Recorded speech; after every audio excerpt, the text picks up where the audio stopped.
Hi everyone, light chapter के 18th video में सभी का फिर से बहुत बहुत स्वागत है। तो डियर स्टूडेंट, पिछले लेक्चर में आप अभ्यास के प्रश्नोत्तर शुरू किए थे, जिसका क्वेश्चन नंबर 1 से लेकर 6 तक हमने डिस्कशन कर लिया था। तो अब आपके पास सामने है क्वेश्चन नंबर 7। देखिए क्या है कि 15 सेंटीमीटर फोकस दूरी के एक अवतल दर्पण का उपयोग करके हम किसी बिंब का सीधा प्रतिबिंब बनाना चाहते हैं।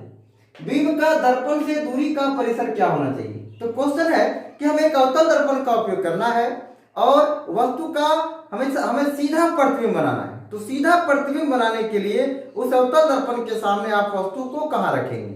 तो डियर स्टूडेंट, आप किरण आरेख वाले लेक्चर में आपने देखा है कि अवतल दर्पण के लिए हमने 6 स्थितियां बताया था, जिसमें 1 से लेकर 5 स्थिति में प्रतिबिंब हमेशा उल्टा बनता था और बड़ा छोटा बराबर सब होता था। लेकिन एक ही स्थिति अवतल दर्पण के लिए था जब प्रतिबिंब सीधा बना था, और वो था दर्पण के ध्रुव और मुख्य फोकस के बीच जब हम वस्तु रखे थे तब। तो हमें वस्तु को कहां रखना चाहिए? तो आपका आंसर हो गया दर्पण के ध्रुव एवं मुख्य फोकस के बीच। शायद वो नहीं पूछा है, पूछ रहा है कि दर्पण से दूरी का परिसर क्या होना चाहिए, कहां रखना है, ये नहीं पूछा है। दूरी का परिसर तो कहीं ना कहीं उसी टाइप का ही बात है। तो हमें दर्पण के ध्रुव और मुख्य फोकस के बीच में ही रखना है, लेकिन परिसर पूछा गया है। तो परिसर जब भी पूछा जाता है बच्चों, कोई भी 2 अंक के बीच में बोला जाता है कि इतना से इतना के बीच। आप जब भी कोई दुकान जाते हो कुछ भी सामान खरीदने के लिए, अपना पैंट शर्ट जीन्स वगैरह कुछ भी खरीदते हो, तो दुकानदार बोलता है कि आपको किस रेंज का सामान लेना है, तो आप बोलते हो कि 500 से 1000 के बीच। उसी प्रकार इसका रेंज क्या होना चाहिए कि अगर मान लीजिए आपके पास यह एक दर्पण है, तो इस दर्पण के सामने वस्तु को कहां रखेंगे?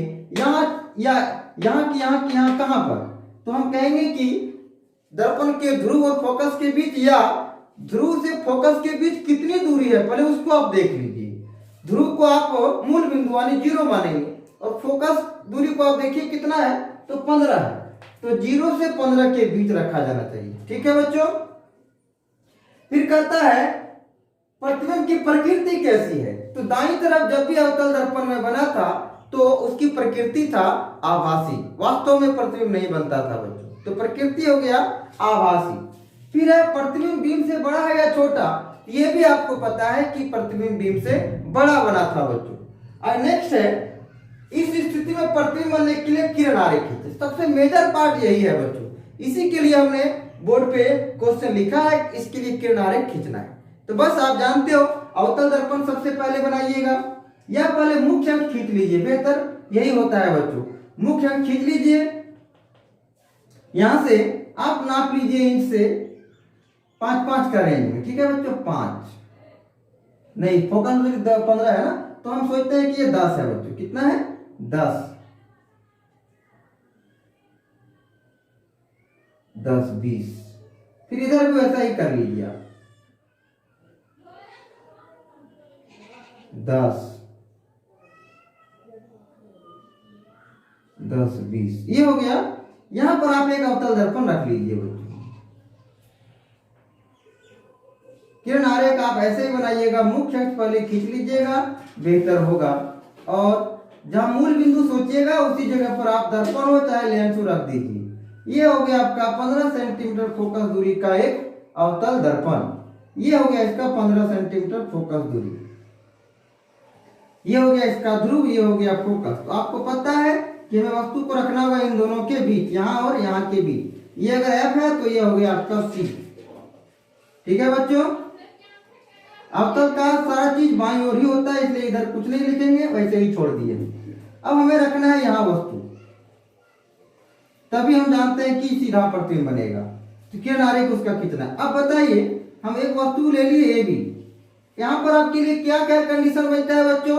मैंने किरण आरेख के समय बताया था कि 4 आपतित किरण का दिशा आपको मालूम होना चाहिए। एक पैरेलल, दूसरा फोकस, तीसरा सेंटर, चौथा ध्रुव। तो जब ये फोकस पे तो नहीं है, तो चारों स्थिति आप यहां पर ले सकते हैं। तो आप पैरेलल पहले ले लीजिए बच्चों, पैरेलल ले लिए। हम देखिए अगर पैरेलल लिए हैं तो रिटर्निंग किधर से होगा बच्चों? देखिए रिटर्निंग जाता है, आपको पता है कि जब पैरेलल हम आपतित कराते हैं तो रिटर्निंग फोकस से होकर जाता है। तो ये हो गया इसका रिफ्लेक्शन की दिशा, ये यहां से निकला इधर आ गया।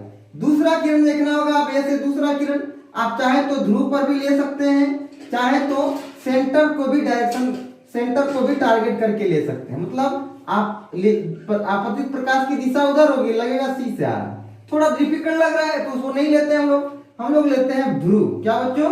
ध्रुव। या तो फोकस भी ले सकते हैं, फोकस लेंगे तो फिर पैरेलल चला जाएगा। तीन चारों स्थिति यहाँ पर हमारे पास खुली हुई है, हम ध्रुव लेते हैं, सबसे आसान होता है। यहाँ पर जितना ही कोण बना है उतना ही कोण से इसको हम लोग पीछे ले आते हैं। आप देखिए एक दूसरे को कभी नहीं काटेगा, ये एक दूसरे से तिरछा भाग रहा है बच्चों, तो इसको हम पीछे बढ़ाएंगे और इसको भी पीछे बढ़ाएंगे। आप देख सकते हैं इसका प्रतिबिंब यहां पे बन गया। आप वास्तव में तो नहीं गया हुआ, क्योंकि ये प्रकाश किरण भी इधर आ चुका है और ये प्रकाश किरण भी इधर आ गया है, तो वास्तव में नहीं मिला है। तो दोनों को जब हम पीछे बढ़ाए तो यहाँ पर यह प्रतिबिंब इसका बन गया। तो यही हो गया किरण आरेख। ए बी वस्तु था, उसका प्रतिबिंब बन गया आपका ए डैश बी डैश। किरण आरेख हो गया, सारा चीज यहाँ पर बच्चों हो गया। अब कहते हैं वस्तु को कहाँ रखना चाहिए, यानी दूरी का परिसर। तो 0 और 15 के बीच हम वस्तु को यहां भी रख सकते थे, यहां भी रख सकते थे, यहां भी रख सकते थे बच्चों। ठीक है, तो एक एक क्वेश्चन का हम इसका आंसर देना शुरू करते हैं। बिंब का दर्पण से दूरी का परिसर क्या होना चाहिए? तो लिखेंगे बिंब का दर्पण से दूरी का परिसर, बिंब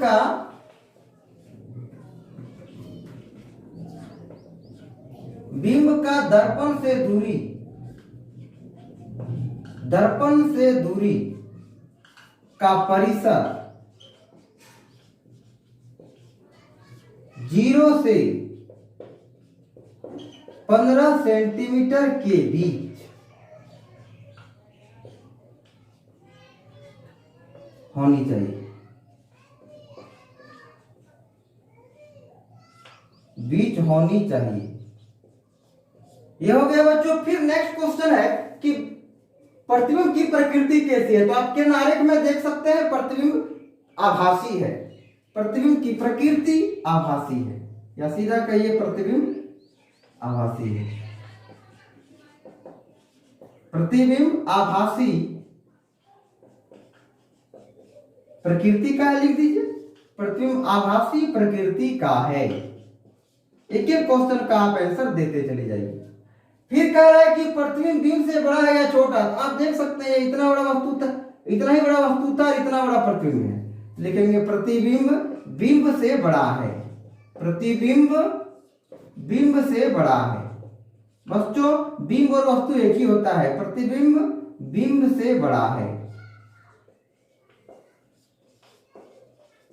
फिर पूछा है कि सॉरी हो गया, सारा चीज हो गया। प्रकृति ही पूछा था और आकार पूछा था और किरण आरेख पूछा था। तो आपका ये क्वेश्चन का आंसर हो गया बच्चों। नेक्स्ट क्वेश्चन है कि निम्न स्थिति में प्रयुक्त दर्पण का प्रकार बताइए। किसी कार का हेडलाइट या अग्रदीप में कौन सा दर्पण प्रयोग होता है? पहले आप इसको कॉपी कर लेंगे बच्चों, वीडियो को रोकते हुए। तो चलिए कॉपी कर लिए, ये सब भी दे दीजिए, अच्छा रहेगा डायरेक्शन। निम्न स्थिति में प्रयुक्त दर्पण का प्रकार बताइए। इसमें जो भी सवाल है सबके ऊपर मैंने डिस्कस कर लिया है, जब भी मैंने दर्पण आपको पढ़ा रहा था तभी बच्चों। तो कार का हेडलाइट या अग्रदीप में कौन सा दर्पण प्रयोग होता है? तो आपको पता है मैंने बताया है कि कार के हेडलाइट में अवतल दर्पण का प्रयोग होता है। अब सवाल उठता है क्यों होता है? उस क्यों का भी जवाब मैंने आपको बताया है बच्चों। कार जब हम चलाते हैं तो उसका लाइट से हमें क्या जरूरत पड़ता है? तो दूर तक साफ साफ देखना पड़ता है। तो दूर तक देखने के लिए हम लोग कौन सा दर्पण यूज करेंगे? एक ऐसा दर्पण लेंगे जहां से लाइट निकलने के बाद दूर तक चला जाए। तो दूर ले जाने का काम अवतल करता है कि उत्तल? थोड़ा सा हम लोग पीछे समझ लेते हैं।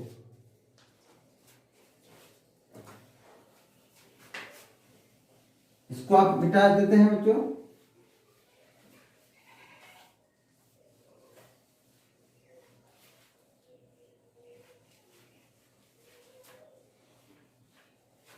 क्वेश्चन नंबर 8,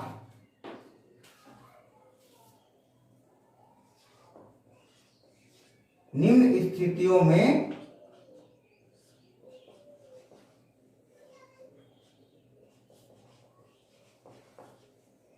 प्रयुक्त दर्पण का प्रकार बताइए।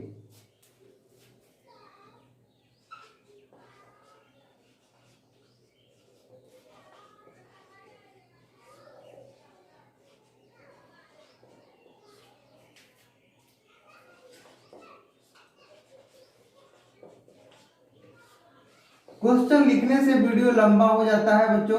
आप ऐसा करें कि बुक को अपने सामने रखें, हम केवल आंसर देंगे। 1 नंबर, कार का हेडलाइट। कार का हेडलाइट या पश्च दृश्य अग्रद्वीप दर्पण। कार का हेडलाइट या अग्रद्वीप दर्पण। इसमें अवतल दर्पण होता है। क्यों होता है? क्योंकि अवतल दर्पण का एक नेचर है, देखिए यही ना आपका हेडलाइट है, इधर कलर किया हुआ है।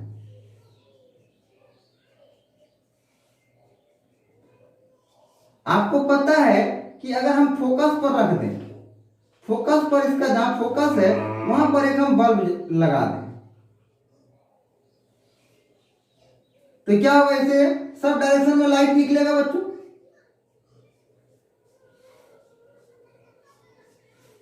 इस तरह होगा, सब जाएगा लाइट पर, और इधर चमकीला सत्ता है, इस पर, इस साइड जो है वो कलर किया हुआ है, उधर चमकीला है। तो आपको पता है जितना भी फोकस से जो भी प्रकाश किरण आपतित होगा वो जो परावर्तन होगा हमेशा पैरेलल।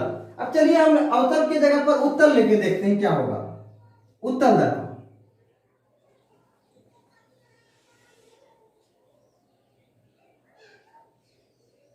ये हुआ आपका उत्तल दर्पण बच्चों।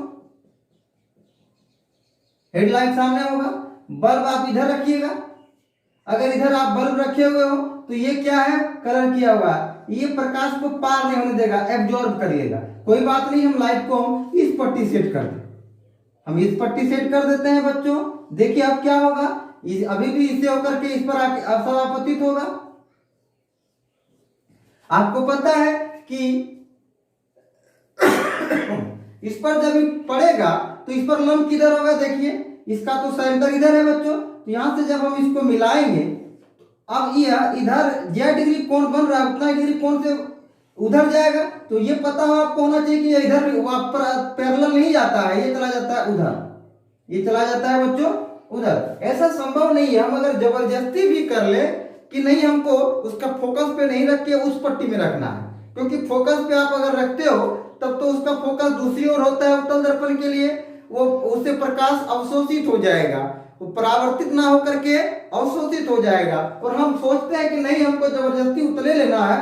यहां पर अगर हम बल्ब फिट कर दें तो जो भी लाइट इस पर पड़ेगा ये पैरेलल आप परावर्तित नहीं होकर के, देखिए सब एक दूसरे से तिरछा भाग जाएगा बच्चों।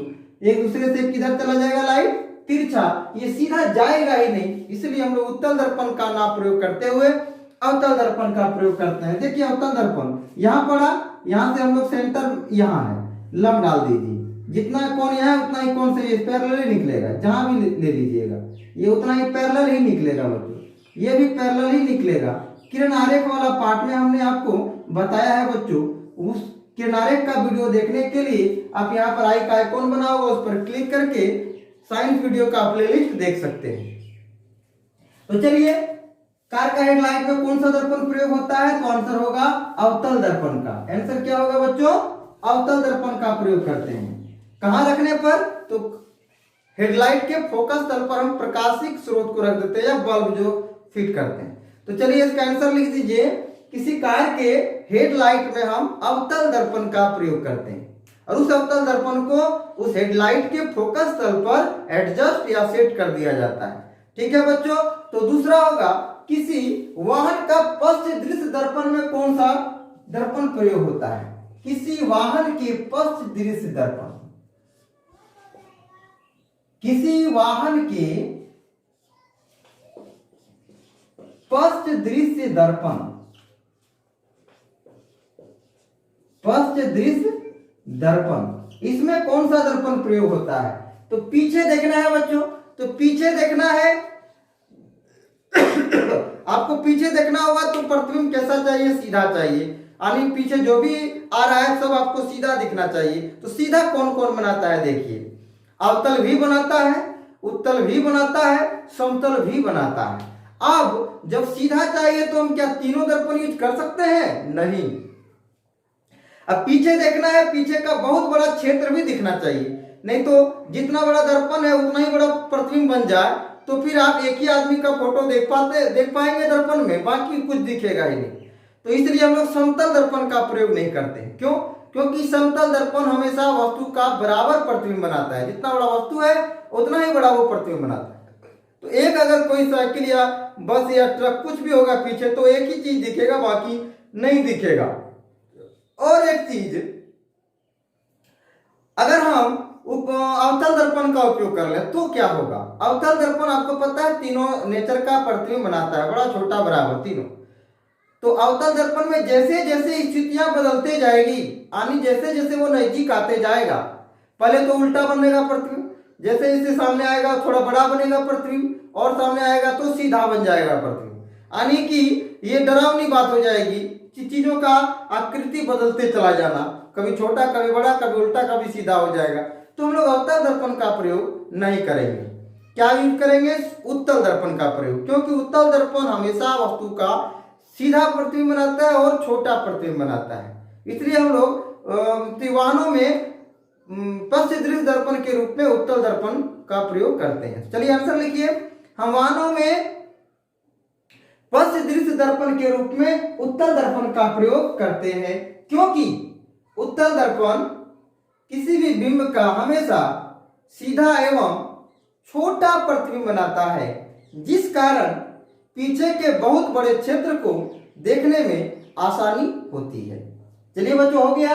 अब आपका नंबर 3 इसमें है सौर भट्टी। सौर भट्टी मतलब एक सोलर, आप जिसको कहते हो। सोलर में हम लोग क्या करते हैं, धूप में रख देते हैं और फिर बैटरी वगैरह हम लोग चार्ज कर लेते हैं। बैटरी का चार्ज होना क्या बताता है कि आपके बैटरी के अंदर ऊर्जा संचित होना। तो ये ऊर्जा कहां से संचित होता है बच्चों? सूर्य के अंदर जो ऊर्जा है वो ऊर्जा पृथ्वी पर आता है, उस हम दर्पण के सहयोग से उसकी ऊर्जा को एक बिंदु पर कलेक्ट कर लेते हैं। तो सूर्य हमसे काफी दूर है बच्चों, नजदीक नहीं है।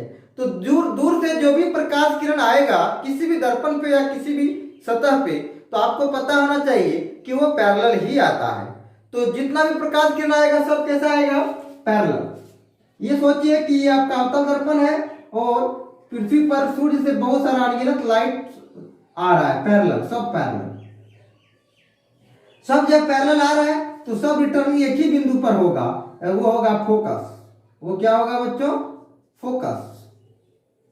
अभी एनर्जी बटा हुआ था बच्चों, अब सब के सब एनर्जी एक बिंदु पर जाकर के जमा हो रहा है। ये जो लाइट प्रकाश किरण चलता आ रहा था पृथ्वी पर, ये भी आ रहा था, ये भी आ रहा था, ये भी आ रहा था, ये भी आ रहा था, ये सारे के सारे आ रहे थे, सब बटा हुआ था बच्चों। लेकिन जैसे ही हम यहाँ एक अवतल दर्पण रख दिए, सब इस पर पड़ने के बाद एक ही बिंदु पर जाकर के जमा हो जा रहा है।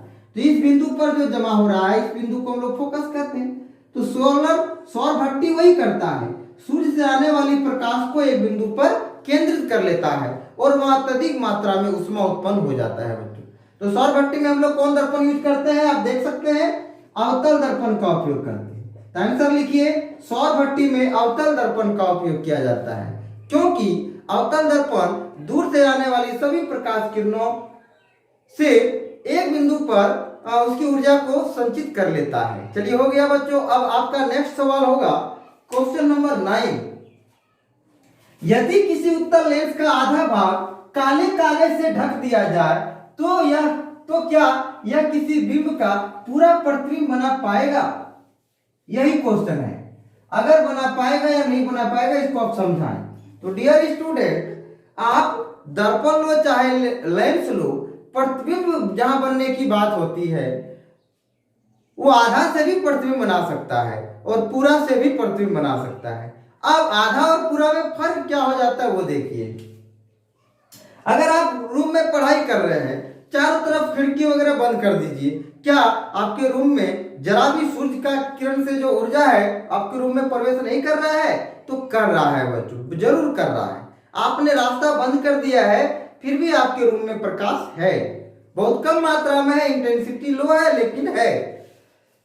तो उसी तरह से यहां पर देखिए हम एक उत्तल लेंस लेते हैं बच्चों, इसके सामने एक वस्तु यहां पर रख दी है, तो इस वस्तु से इस सूर्य का प्रकाश इस वस्तु पर पड़ा है, हर जगह पड़ा है बच्चों, तो हर जगह से प्रकाश फिर रिफ्लेक्ट होगा।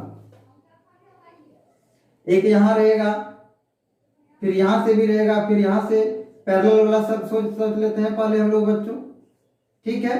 और यहां से केवल पैरेलल ही तो नहीं रिटर्न होता है, तिरछा भी तो जाता होगा बच्चों। अब देखिए मान लीजिए इधर काला कलर से इसको कलर कर दिए तो इधर भी जाएगा। अब काला में जितना चला गया इसका एनर्जी ये तो अवशोषित हो गया बच्चों, बाकी यहां तक जितना आया है ये सब वो पट्टी प्रवेश कर जाएगा। तो अब इसके अंदर जितना लाइट पड़ा था उसका पूरा हिस्सा वो पट्टी नहीं जा पाएगा, आधा ही हिस्सा जा पाएगा, जिस कारण से वस्तु साफ साफ दिखाई नहीं देगा लेकिन देगा। अब देखिए इस फिगर को थोड़ा और अच्छा से हम आपको समझाने का प्रयास करते हैं, देखिए और अच्छा से।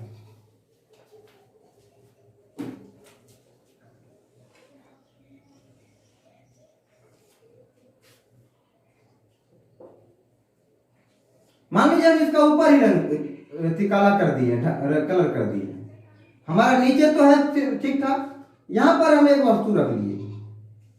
हमारे पास वस्तु से जो प्रकाश किरण है निकलने के लिए तीन तरह का हमारे पास डायरेक्शन है, एक पैरेलल है, दूसरा फोकस है, तीसरा आपका ऑप्टिकल सेंटर है। तो देखिए इस लेंस का फोकस यहां पर है, तो फोकस से होकर तो जाएगा ही बच्चों। जब फोकस से जाता है तो पवर्तन किधर से होता है आपको पता होना चाहिए, तो वो होता है पैरेलल, आपको पता है पैरेलल।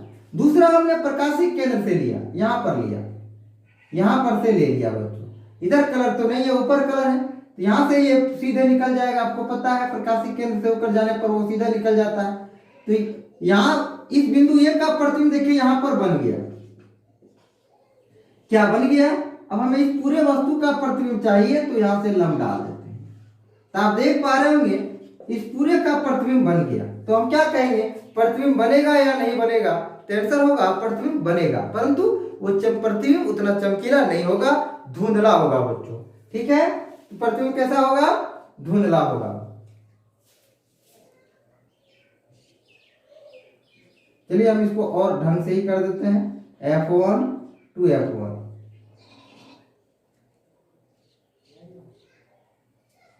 F2 to F2। आप यह भी देख सकते हैं कि अगर हम 2F1 से परे वस्तु रखें तो उसका प्रतिबिंब बन गया है। कहां पर बन गया है? 2F2 और F2 के बीच, और बना है तो हम कह सकते हैं कि हाँ इसका प्रतिबिंब संभव है। थोड़ा सा चमकीला नहीं होगा, धुंधला होगा, परंतु प्रतिबिंब संभव है बच्चों। तो ठीक है, आपको वीडियो समझ में आया होगा। अगर अच्छा लगा है तो लाइक कर दें और अपने सभी मित्रों के पास वीडियो को शेयर कर दें ताकि अधिक से अधिक बच्चे इसका लाभ ले सकें। धन्यवाद।